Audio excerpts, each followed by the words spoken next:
Good morning. Happy Saturday. We actually got a Saturday edition of the podcast going today. I got a pretty chill weekend ahead of me, so I'm going to try to get a Saturday and a Sunday episode out, which is pretty exciting. Pretty exciting, must say. Lots going on in the hockey world this week. Not just in the NHL, but also just kind of, in my whole kind of personal life hockey, the beer league, the drop-in stuff, but I really want to talk about the NHL today. I got a lot of stuff to go through.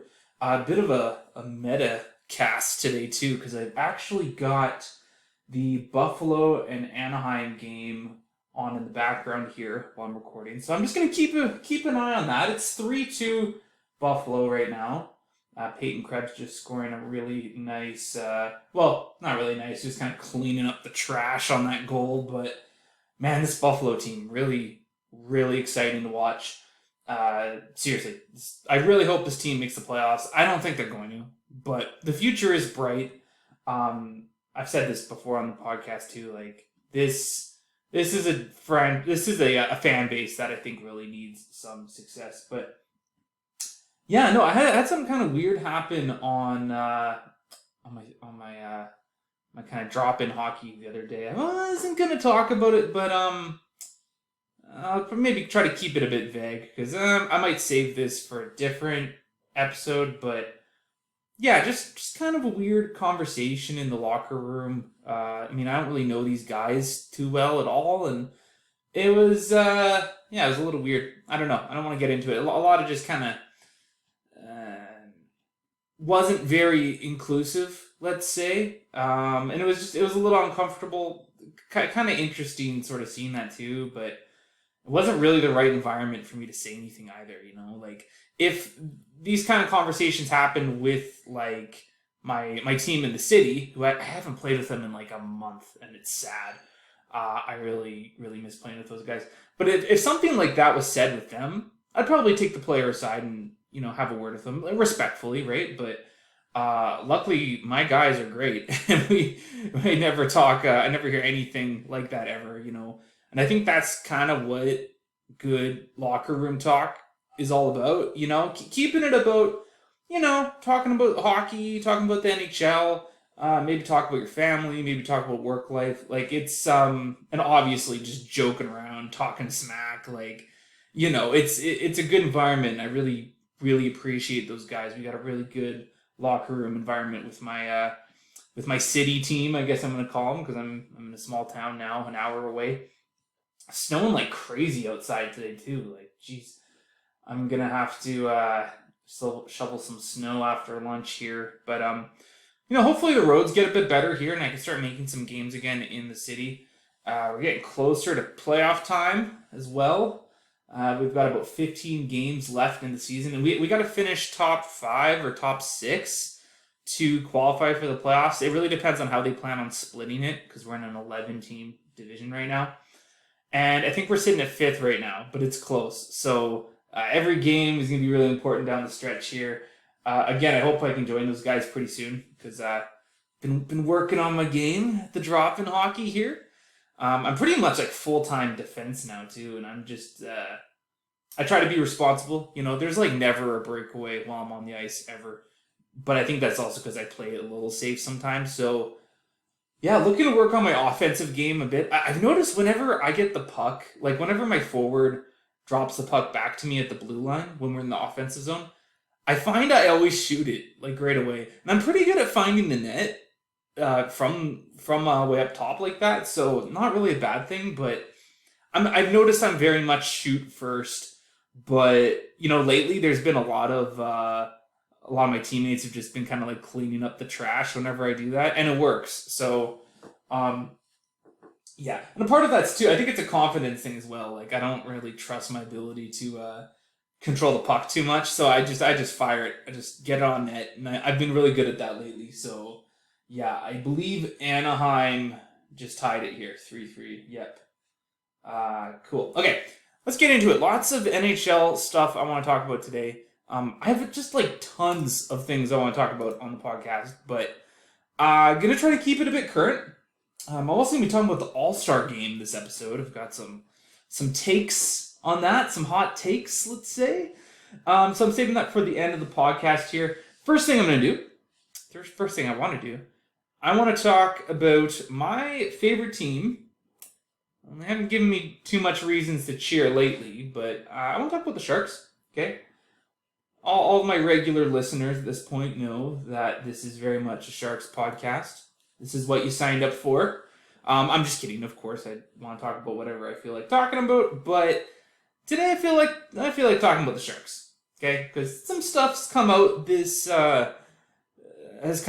week. Nothing as hot as the team I'm going to talk about next after the Sharks, but a couple things have come out. So you guys know how I feel about the Sharks right now. I think they should be trading literally everything they can, which they haven't been.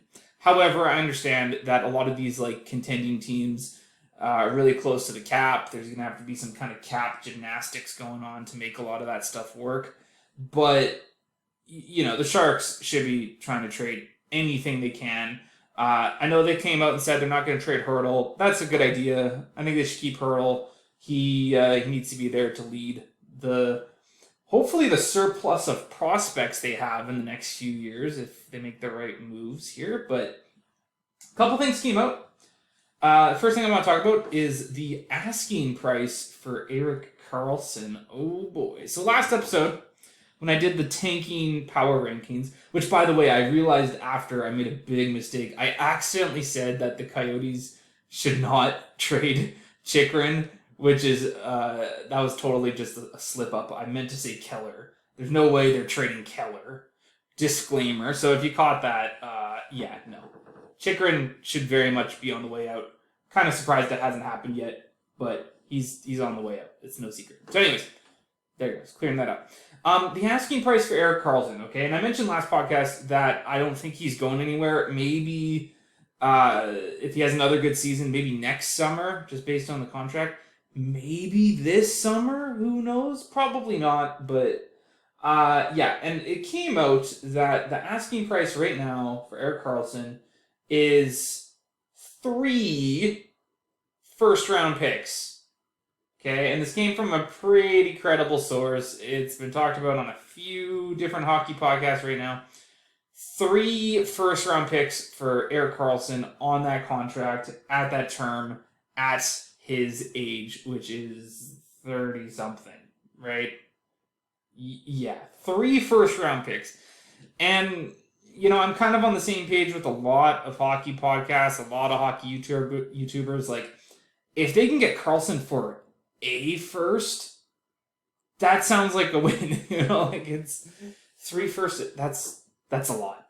That is a ton. And I don't know if a team has given up that for what is kind of a gamble. Because let's not forget, Erik Karlsson, he's been healthy this year. He is injury prone. Who knows if he can keep this up for even another year? Who knows, right? Like, statistics kind of tell you probably not. This is probably going to be a one-off. And of course, I want to see him go on to be successful. I would love to see him end up on a different team and maybe winning a Stanley Cup. I would love that so much. But 3 firsts, it's not happening. The Sharks are either going to have to lower their expectations closer to the deadline or hopefully try to make something work this summer. But again, if I were betting here, I would say probably the following summer if there was going to be a Karlsson deal, which there might not be. Really. So 3 first-rounders, kind of crazy. I think the Sharks would definitely... They should settle for maybe a first and maybe a prospect, like a decent prospect. Yeah. Something like that. And the second bit of news that came out is, and this was a bit mucky, like I don't know the details for sure, but I've been hearing, oh boy, I've been hearing talks of a Meier contract extension. Now, this might be a sign and trade. Okay, I've heard that they are considering letting Meier talk to other teams, which is fair, right? He's an RFA, makes sense. He should be going somewhere where the intention is for him to extend, right? And I mean, if I were a contending team, I would be all over that, trying to make that work. His cap hit right now is not bad, but if you got a team where a bunch of contracts are coming off the books next season, or this off season rather, you know, bringing in Meier, not a bad idea at all. Did the Ducks just score? Oh no, there's a fight. Nice. Nice. Who's that? 19 on Buffalo? Is that Cousins? I don't know. Anyways, workhorse from Whitehorse. Shout out to my northern brethren as well. Me being from the NWT, him being from the Yukon. Who is that? It's Krebs. Oh, nice. I think Krebs is going for the Gordie Howe hat trick here. He got a fight. Got a goal. I don't know if he has an assist so far. Anyways, Sharks. Obviously, re-signing Meyer and not trading him is a terrible idea. It is. You need to trade Meyer. That is the most important thing right now if you are the Sharks. You are trying to trade everybody. This is a rebuild. Quit denying it. Trade Meyer as soon as you can. Get back a ton. His value's high. Take advantage. There are contending teams that want him. And he's going to go before the trade deadline. I'm still optimistic, but just the fact that I'm hearing the words re-signing with San Jose is just setting them up for years of mediocrity down the road, which has kind of been the case the last few years, okay? You don't want to be that team that kind of misses the playoffs by like 8 points at the end of the season. Like, you either want to be tank, especially this year, or in the playoff hunt. And the Sharks, you don't want to be in the middle. So, anyways, speaking of teams that are kind of in that middle range right now, the Vancouver Canucks, they have been the talk of the town this past week for all the wrong reasons. Oh boy. Like, when these guys had that cold start, I was thinking like, okay, this team's a little too good for this. Like, they are going to turn things around. They have to turn things around, right? They're not that bad, right? And then things do get worse, and, things aren't looking great with JT Miller. Performance aside, I think it's kind of the speculation on locker room issues that is kind of what's been worrisome with him lately. But this past week, it's all been about Bruce Boudreau. It's reported that the Canucks are looking at bringing in Rick Tocchet. That's cool. He's a great coach. But here's the problem. That's not a secret at all, and they haven't fired Bruce Boudreau yet. He even had an emotional interview the other day, and just let this guy go, please. He is one of the most respected coaches of all time. Probably won the Jack Adams, I think, once or twice, right?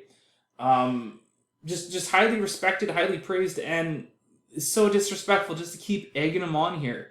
You've already got the next guy in line. It's no secret, and they haven't fired him yet. It's crazy. It's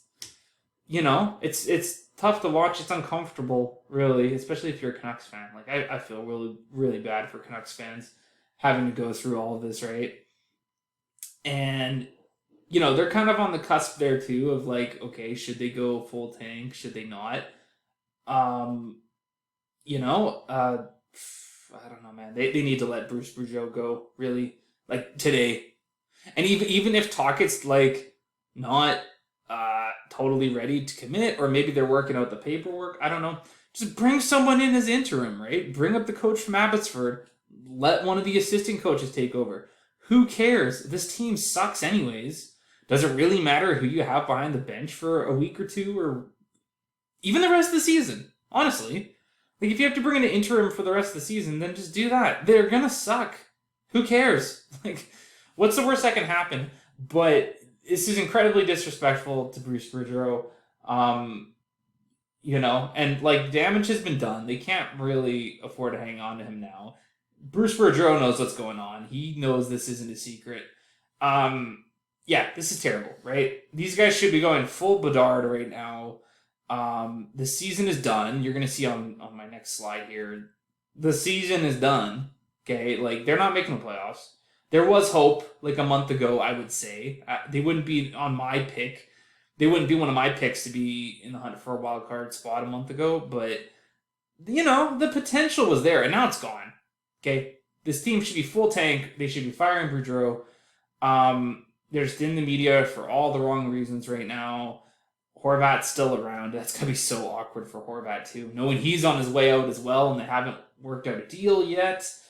I don't even think they're letting him talk extension with other teams, too. And, I don't know why they wouldn't let him, really. I mean, it's not like you're planning on hanging on to him. So, yeah, tough times for Canucks fans, I gotta say.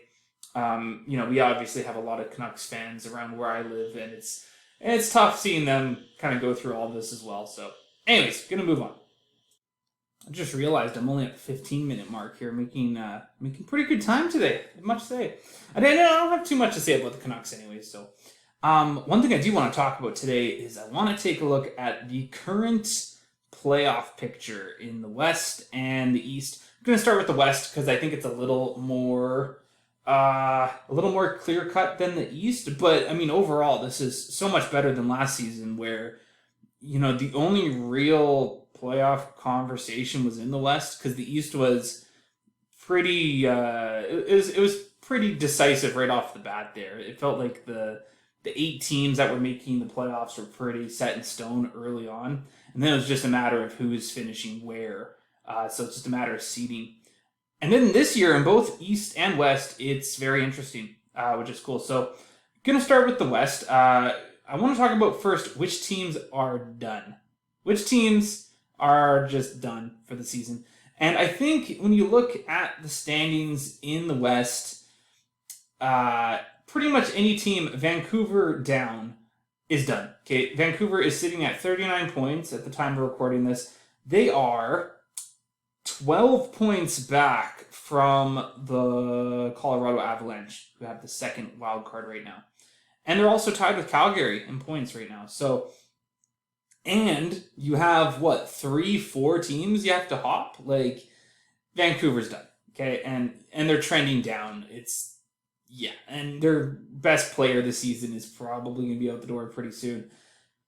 Vancouver, San Jose, Arizona, Anaheim, they're all done. Yeah, okay.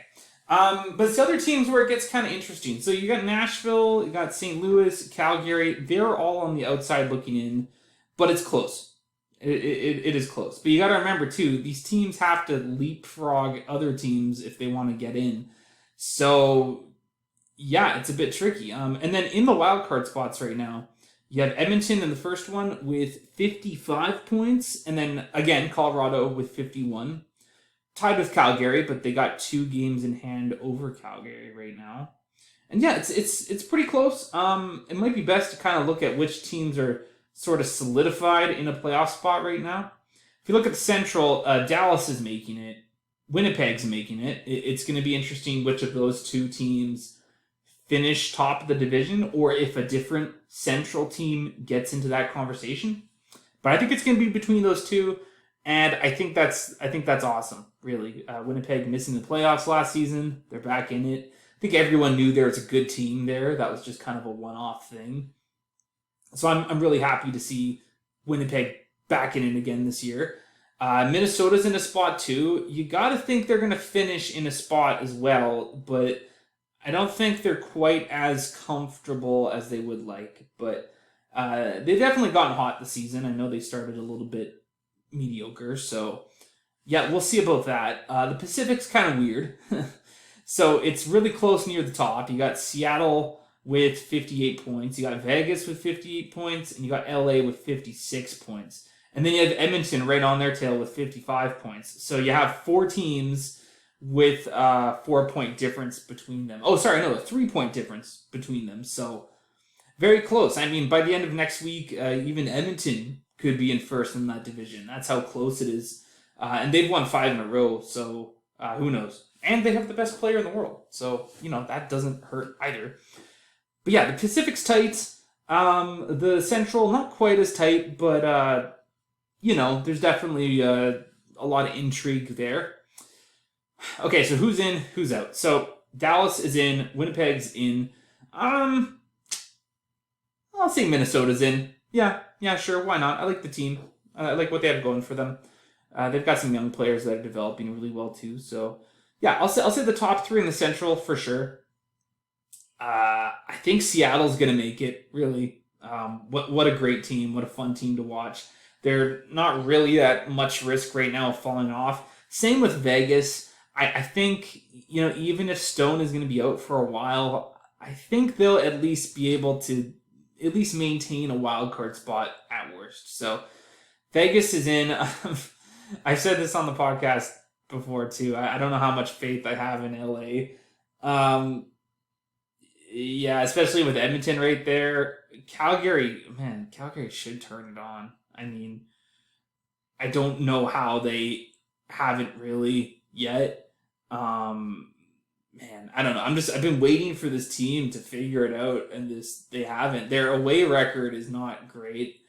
I mean, they've won 9 out of 24 games on the road this season. Like, it's not looking great for Calgary. So, my prediction overall, and this is probably going to be a little bit of a bummer take, but I think all 8 teams that are in right now, I think they're all going to make it.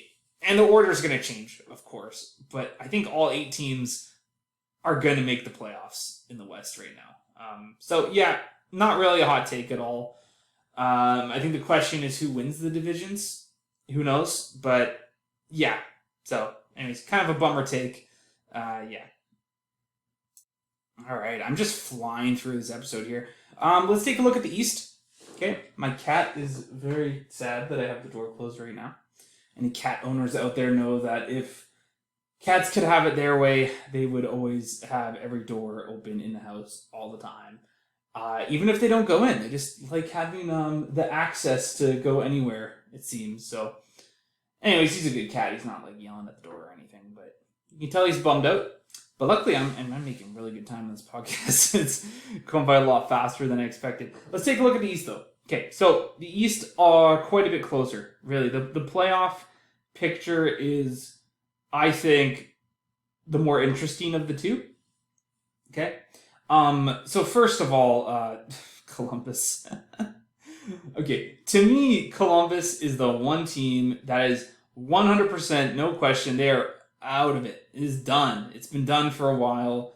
13-30-2. Oh, man. Just like 3-15-1 on the road. They've lost 3 in a row. Columbus just bad, right? But the thing is too, like, they're gonna get a good draft pick. They still have some really good young pieces there. Just they got hit with the injury bug. They got losing Werenski early in the season is it's bad. So Columbus, it's done. I mentioned in my last video too, like they've got a few pieces they can trade at the deadline too and get something back. I think Elvis will figure it out next year. It's just, not a terrible team, not a terrible year to have a bad year, right? So, just considering not just Bedard, but you got some really good top draft picks this year. Mitchkov, it's a good year. Okay. So everyone else, that's where it gets interesting. So you got Montreal at 41 points. They are 12 points out of a playoff spot. They're not going to make it, but I shouldn't even entertain that. They're not going to make it. Same with Ottawa. Ottawa's 10 points back. They're not going to make it. I know this is known as a team that turns it on in the second half the last few years, but I don't know. They're kind of in striking distance, but they need a humongous win streak because you got to hop all those teams. So Ottawa's out of it. Philly, if you're not even at 500 at this point in the season, I would consider your odds are very slim. So I wouldn't even put Philly in that, even though Philly is 8 points out of a playoff spot right now.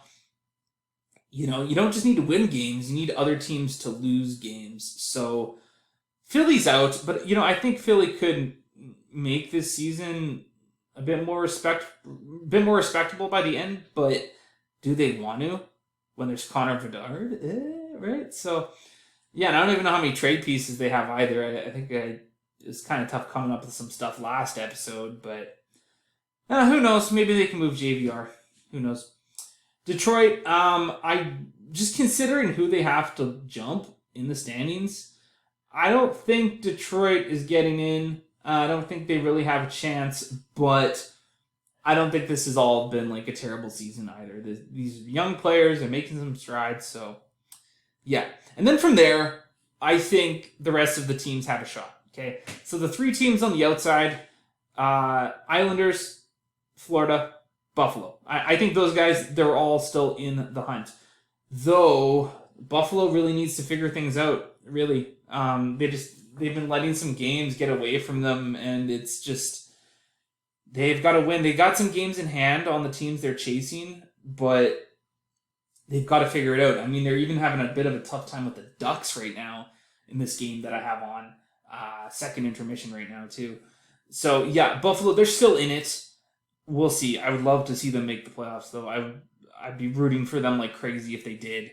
And I think they could do some damage, but I think they need to start doing some wheeling and dealing if they want to be serious. They could use another goalie.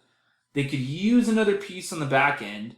And they have the cap space. They can bring someone in. I wonder why they haven't made that move yet. I really do. It's tough. Florida has picked it up a little bit. They're a bit closer than they were a few weeks ago. They're 4 points out from Pittsburgh, but Pittsburgh has 2 games in hand on them. So, yeah, I mean, I wouldn't be betting on Florida making it, but they're at least in the picture now. And like I said the last episode, it needs to be playoffs. It needs to be playoffs for them. They have to make it. They don't have their first. They need to get in the playoffs. It's so important. They're in striking distance. Maybe they get really hot in the second half here. I know we're a few games into the second half now, but yeah, Florida, they can do it. Do I think they're going to? I don't know.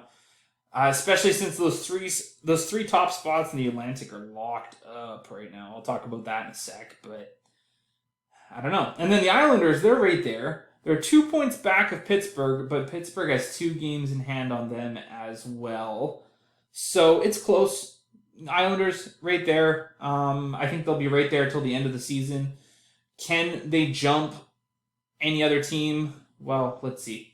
And then right now in the wild card spots, you have Washington and Pittsburgh, and it feels like they've been there for a while now. Washington in the top spot with 56 points, and Pittsburgh in the second wild card spot with 53 points. 3 games in hand on Washington as well, so yeah, they could jump them. Pittsburgh just got Tristan Jarry back in the lineup too, which should help. Oh man, I gotta tell you guys this. So fantasy has not been going well lately. In my league where I'm doing not so great, I picked up Casey DeSmith on Friday morning thinking, oh, Yari's hurt. And they've got a Friday game and a Sunday game. So they skipped the Saturday where pretty much every other team in the league is playing today on Saturday. So I pick up DeSmith thinking he's going to get 2 starts, right? Friday, Sunday, Yari's hurt. Tristan Jarry, whatever, he got back from injury yesterday afternoon. So DeSmith, he didn't start last night. He's probably not starting Sunday. And I'm all out of pickups for the week. So just an awful week in fantasy. I picked up Brian Rust. He was pretty good on Friday. We'll see how he does on Sunday. But yeah. And I'm not doing a fantasy pick this episode because I'm ashamed of myself. Really. Fantasy has not been good. It's not been good lately. And plus my big guns just have not been performing, Kachuk kind of, but yeah, not good. Okay. Back to the East. Okay. So top spots. I'll start with the Atlantic because the Atlantic is set. It is set. It is. Yeah. So you got Boston, top spot in the East, really. 36-5-4. It's just insane. Like they've got a 0.85. They got an 84.4% winning point percentage. There we go. Stumbled my words like crazy there, but this could be a historic year. It's certainly looking like it. These guys have to be the Cup favorites in the East. It is insane how they're playing. They're locked up. Toronto and Tampa, those are going to be your 2 and 3 in the Atlantic. They're going to be playing each other. Florida's not going to catch either of them. The top 3 in the Atlantic are locked up, okay? And Boston's got that top spot in the Atlantic locked up. So it's going to be Tampa and Toronto again in the first round, second year in the row. Totally calling that. can Toronto pull it off? Toronto's got a really good home record. You think they're going to want that number 2 spot and have home ice advantage over Tampa. And they definitely don't want that to go to 7. They've got to win in 4, 5, or 6 if they're up against Tampa. This could be the year. I never bet in favor and towards the Toronto because just the history, but I would love to see that team get over the hump. So, yeah, top 3 in the Atlantic, totally locked up. I paused to have a sip of my coffee, and Buffalo just scored early in the third here. Just a beautiful 3-on-1 goal. Just, oh man, Buffalo, so much fun. So much fun to watch. Their offense just so explosive. God, I love this team. I love this team so much. They're not going to make playoffs, but God, I love this team. And I hope they do. Okay. The Metro. All right. So Carolina, top spot. Yeah, they're probably going to at least have one of those top 2 spots by the end. New Jersey, too. Even if they fall off a bit, New Jersey and Carolina both making the playoffs. Maybe the seeding will change a bit, but I don't really doubt those two. Those teams are definitely in. New York, I mean, they should make it, right? They're a very good team. They've been pretty hot so far in the second half. They've got arguably the best goalie in the world, but I'm a Vasilevsky guy, and Shesterkin's great, right? And he could go on a really hot streak too here, so...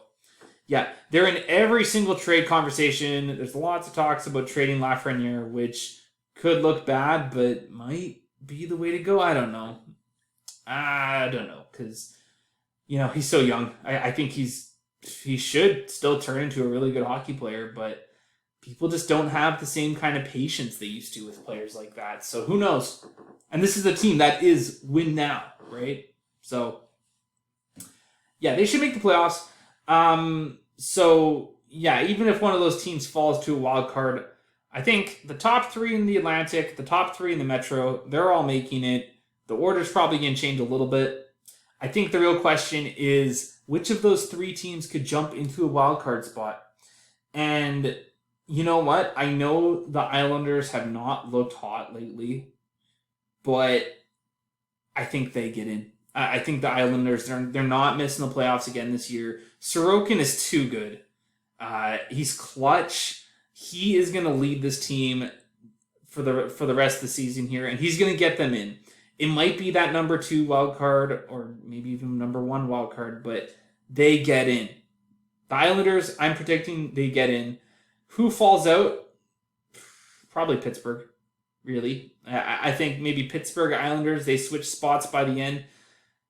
And I think Washington gets in, but it's going to be close. East is definitely a lot more interesting than it was last year. But yeah, my hot take, the only changes we see, I think the Islanders get in. I think the Pens fall out. I don't have too much confidence in the Penguins, but who knows? They got Jari back. Maybe, and they got Sidney Crosby. Sidney Crosby, he's a legend, right? He could easily just go on a big run here too. So yeah. And then Florida, I don't think they get in. And Buffalo, I think Buffalo's just a little too far back right now. I don't think it's happening. I would love to see them get in. Really, what an exciting team. I just don't think it's happening. But look out next year, really. And playoffs would obviously do wonders. So hey, let's take a look at these and maybe do a little mock first round here. Just want to have this all open. So we'll continue with the East. I'll go back to the West here, but okay. So if the first round started today, we would have Carolina versus Washington, and that'd be a fun series for sure. I'd take Carolina in that. We would have Boston versus Pittsburgh. I'm taking the Bruins easily, no question. If Pittsburgh snuck in there, Boston's winning that. New Jersey and the Rangers, that'd be such a fun series. Oh, man. Those two cities so close to each other. That'd be so sick. I don't even know who I'd pick. I'd probably flip a coin on that one. Maybe just by experience, I'd go with the Rangers, but that Devils team is very good. I don't know. That's a coin flip. Toronto, Tampa, I'm taking Tampa. I already mentioned I don't really, I don't pick the Leafs. And until they give me a reason to pick them, I don't pick the Leafs. Tampa's just got too much experience. They're the team, and Vasilevsky easily can go beast mode. And I'm not going to do like a full playoff simulation here. I kind of just want to talk about a potential first round matchups. But if we go back to the West here, we would have Dallas versus Colorado. That would be I don't know. I mean, Ottinger, really good in the first round last year. They could potentially beat the Colorado Avalanche, but let's say both teams are totally healthy. I might take the Avs. I might take the big upset there, really. It's playoffs. It's different. You just got to get in. So, I would take the underdogs in that one. And then you'd have Seattle and Edmonton. That'd be fun. That'd be a really fun series, too. And Seattle just seems like a bit more of a complete team, but Connor McDavid, like, so good. So good in the playoffs. So good in regular season. Same with Draisaitl. Those guys are the ultimate wild card. They could just lead this team to a first-round victory against Seattle. Another thing, too, Seattle does not have the best goaltending. Their goalies have pretty good records, well, Martin Jones in particular, but they don't have the best numbers. And, that makes me skeptical, too. Not that Edmonton's goaltending is anything amazing, but, I think I might pick the Oilers in that series. I'd pick the two wildcard teams right now to win their first round series. Then Winnipeg, Minnesota, that'd be a lot of fun. I'd pick Winnipeg probably, but just Connor Hellebuyck is just a complete beast. And then Vegas, LA. I think those guys met in the first round in 2017. 2018. That was Vegas' first year. Yeah. That was a really, really close sweep series, I remember. Vegas won that series 4-0, but Jonathan Quick was amazing. And I would take Vegas in that one if it happened today. If playoffs start today, I'd take Vegas. So, yeah. Pretty interesting playoff picture. I'm really glad things are close this year. And then the last thing I want to talk about today is the All Star Game that's coming up. So this is another thing that's been kind of the talk of the town lately. For good and bad reasons, mostly bad, but I'll get into that. This is very much going to be like a good, the bad, and the ugly sort of thing. But even with the ugly bit, I want to talk about that because I think I have an opinion about the All-Star Game that is not a very popular opinion, but I want you to hear me out. But first, we'll start with some of the good.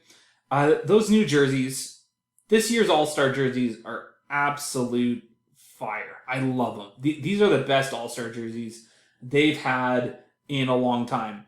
And anyone that does not like them they're not fun people. They don't like fun. I know that's a terrible thing to say, but come on, look at these. They got the whole like Miami Vice kind of 90s sort of, I mean, these look like jerseys. These just look so sick, right? Like, they're awesome. I don't know how you couldn't like these jerseys. They look so great, especially the West. I don't know, the West jerseys. I kind of like it more the cyan with the white and the pink. Oh man, these are such good jerseys, and they embrace the whole reverse retro thing too, which is awesome. Different color scheme on a pattern from the 90s. These are fantastic All-Star jerseys. Last year's jerseys were a total letdown, I thought. They were very bland. This year, they're definitely making up for it. And if you don't like these jerseys, I don't get it. Like, I don't know how you can't like it. Even when you look at, like, the name on the back with the number 2 and the colors they chose for that, they're gorgeous jerseys. These are awesome. They're going to sell. And this is definitely a W for the NHL. However, let's talk about a big L for the NHL. Putting the L in NHL, let's say. The All-Star vote. So the voting process this year was a nightmare because lots of people think that there was some kind of behind-the-scenes tweaking of the vote. And I'm not going to lie. I haven't looked too much into it. I know where there's smoke, there's fire, but the little bit of evidence I've seen so far really tells me that there's been some kind of tampering. And we know every year there's some tampering. They don't want another John Scott situation, and I don't know why. Because first of all, who cares? Second of all, who cares, really? And third of all, when John Scott got into the All-Star game, that has been the most anyone's talked about an All-Star game in a long time. And people are still talking about that 2016 All-Star game. It was a big deal. It got attention to the league. It was a good story, even though the league doesn't want to admit that was a good story. It was a good story, really. He got All-Star MVP. I listened to his podcast quite a bit, and you could tell that was a really nice thing for him. It was a good story. He wrote about it in his book too. I highly recommend checking out his book and his podcast too. Really, I really enjoy John Scott. He's got some bad takes, but I'm all for it. I love the takes where guys really talk about. They don't just say the same thing every other podcast says. I like it when there's a bit of an edge to it, but who cares, right? Like. If an Arbor Zakai gets, brought into an All-Star game, who cares? That's awesome. Really, that'd be sweet. Imagine one of those Eastern Conference jerseys with Zakai on the back. That'd be so cool. But no, the NHL, they have an agenda. They want the big names in the game, but it's such a bad look when you're tampering with the voting process. Like, that's so slimy. Why do you have the vote in the first place then, right? And why are you so afraid of another John Scott situation? It's not that bad. It's probably good for the game, if you ask me. Remember when Zemgus Girgensons got voted in too? And like all of Latvia kind of got together and voted. Also, what's with the whole like voting 10 times a day thing? I don't get that. That just seems like crazy. And besides, it doesn't matter because it's not like the vote mattered at the end of the day because it got tampered with. So, not a good look. I know a lot of people want to call Caulfield in. I would have too, right? Yeah, and it was announced today that he's out for the rest of the year, which sucks. But man, not a good look for the NHL at all. Okay, the big thing I want to talk about though, and this is something that I've been hearing for years. And it's a bit of a differing opinion, okay? How I feel about who gets to go to the All-Star game. So, for years now, people have said, it's so stupid, they have to bring one player from every single team. Because then you get guys like Seth Jones, who haven't had a good year, and they're going to the All-Star game because you need one from every single team. And I totally get that argument. I do. Okay, it's the All-Star game. When you think All-Star, you think the best of the best, right? But I think people are really ignoring why there's one representative from every team. And again, just having to be just the best teams, or just the best players, and they don't have to meet one player from every team, I totally get that argument. It's very valid. I'm not dismissing that at all.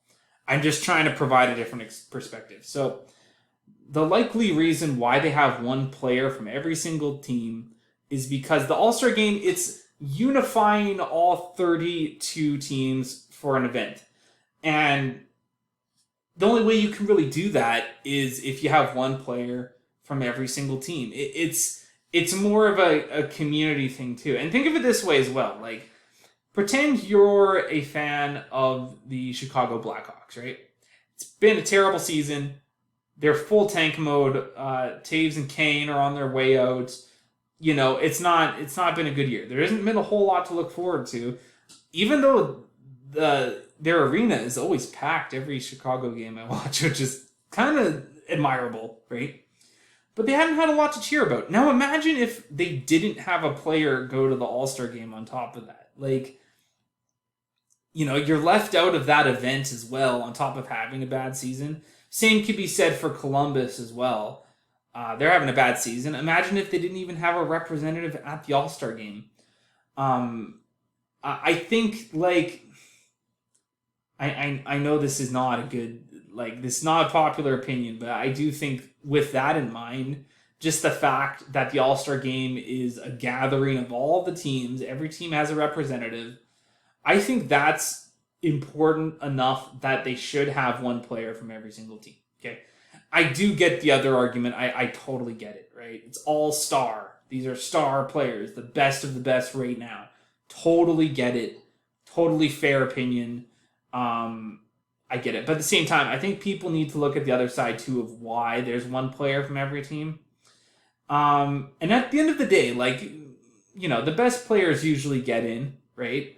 Oh man, the voting process. What a joke. That's just so crazy. I mean, like, those star players that didn't get in the first time ended up getting in anyways because they rigged the vote. It's so bad. Oh hey, Buffalo's up 5-3 now. Nice. 10 minutes left. So yeah, I hope that puts some things into perspective for anyone that is totally against one player from every team. I think it's important. I see why the league does it. I don't think they're going to change it either. I think they are committed enough to one player from every team. They are not going to change that anytime soon. So you might as well just get over it. I know that's bad. Probably not going to have some people agree with me on that, but I don't think people look at the reason why enough, though. Why things are like that. But anyways, jerseys are fire. The voting process was an absolute nightmare, and the NHL needs to change something. Maybe get rid of the vote. And then one player from every team, I'm on board. I think more people should be understanding to that. But at the same time, does it make it a true all-star game? Not really. I get that argument too. So anyways, that's my take on the All-Star Game. And that's pretty much it for today's podcast. Again, I do plan on doing another one tomorrow. Trying to get out 2 this weekend. I've definitely enjoyed this one, talking about some more current events. Lots of NHL on today, so hopefully you can get out and watch a game on this fine Saturday. Lots of good hockey on lately, so I highly recommend tuning into a game. Hoping to do a fantasy pick next episode tomorrow. So, yeah. Thanks so much for watching. Be sure to leave a like on the video on YouTube. I do plan on getting some more social media stuff going here. I do plan on making a page on Facebook and maybe something on Instagram here. So keep an eye out for that. I still haven't changed the logo. I just noticed that. If you're not subscribed on YouTube, I'd appreciate if you could subscribe. It trying to get to 10 subscribers by the end of 2023. We've only got 1 right now, and it might be my burner account. So, be sure to subscribe on YouTube, and yeah, thanks for listening.